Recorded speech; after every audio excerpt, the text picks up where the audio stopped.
एक सीरियल आप लोग देखते होंगे ना, जोधा जोधा अकबर। अब वो बोलते हैं कि मुसलमान राजाओं ने मंदिर तोड़े। जोधा अकबर में मैं क्या देखता हूं कि अकबर के महल के अंदर एक मंदिर है। Right wrong? किसका मंदिर है वो? भगवान कृष्ण का। और जब कृष्ण जन्माष्टमी मनाई जाती है तो अकबर उसको बायकॉट है कि उसमें हिस्सा लेते हैं, हिस्सा लेते हैं।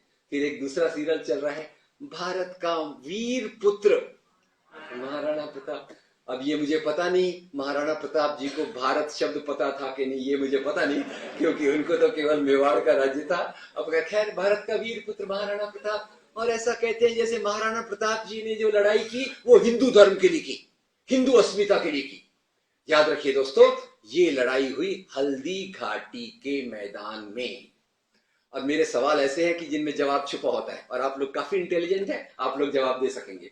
बताइए, हल्दी घाटी के मैदान में अकबर आए या नहीं आए? होते तो मैं क्यों पूछता।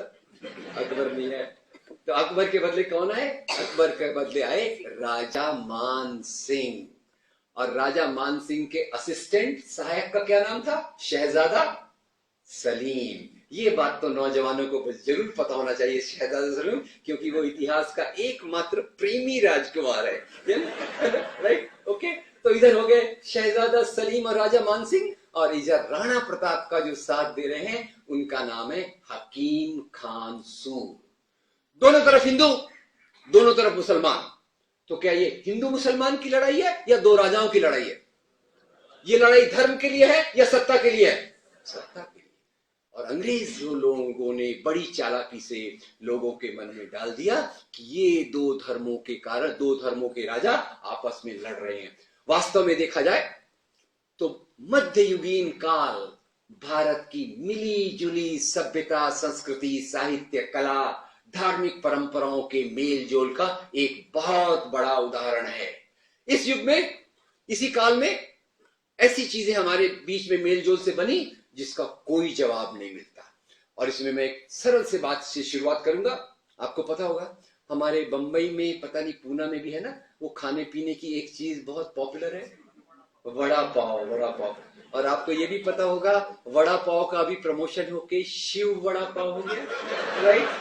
अब वड़ा पाव का देखते हैं, वड़ा पाव को देखते हैं। वड़ा पाव का जो बाहर होता है पाव, पाव पाव आया अफगानिस्तान से। अंदर वड़ा चने की दाल से बनता है, चने की दाल आई मेक्सिको से।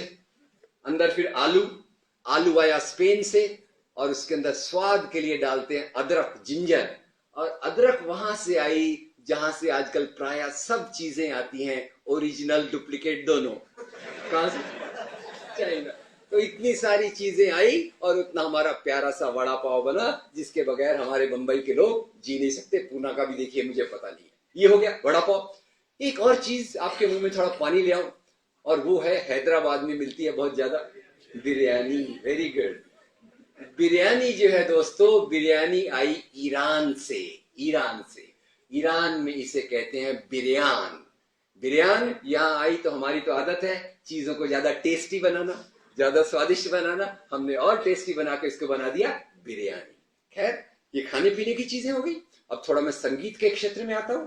और आपको पता होगा आपके अपने प्रधानमंत्री अभी कहां से चुनाव जीते? वाराणसी। दोस्तों, वाराणसी वास्तव में उसका आगे क्या होगा मुझे नहीं पता, पर वाराणसी भारत की मिली जुली सभ्यता, संस्कृति, संगीत का एक बहुत बड़ा उदाहरण है।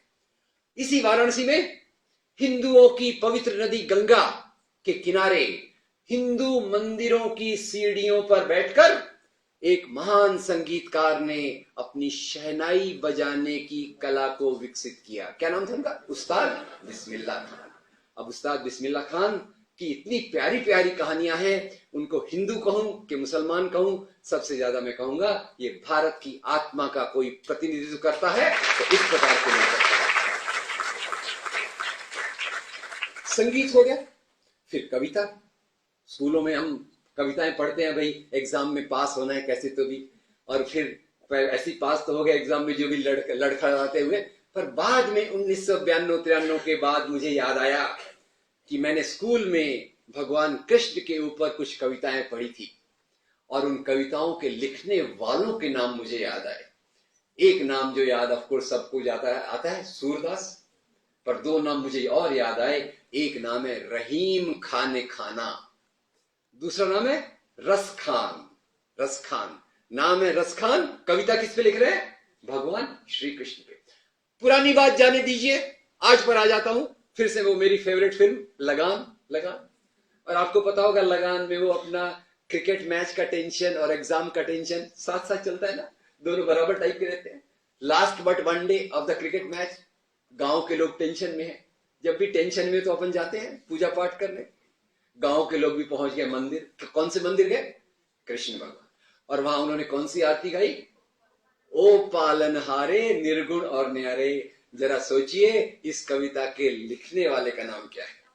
Very good, Javed Akhtar. और कविता किस पे लिख रहे हैं? भगवान श्री कृष्ण पे। ये है अपना इंडिया जिसको कुछ खाकी चड्डी वाले हिंदू राष्ट्र बनाना चाहते हैं।